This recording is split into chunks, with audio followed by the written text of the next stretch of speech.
So today we've got the Sedona Red Defender 130 in. It's already got a few bits on it. We're going to add a roof light and an LED grille.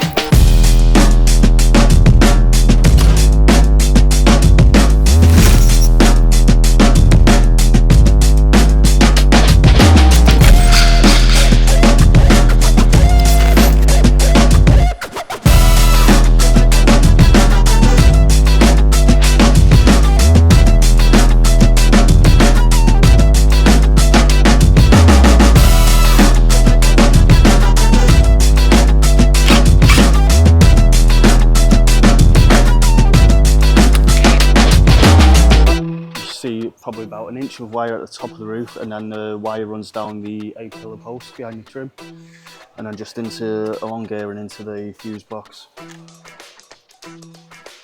So it's all plug and play.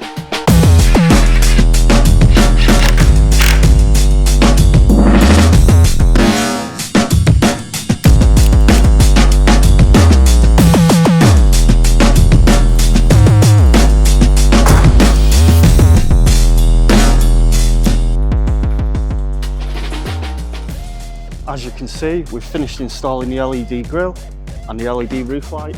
Take a look for yourself.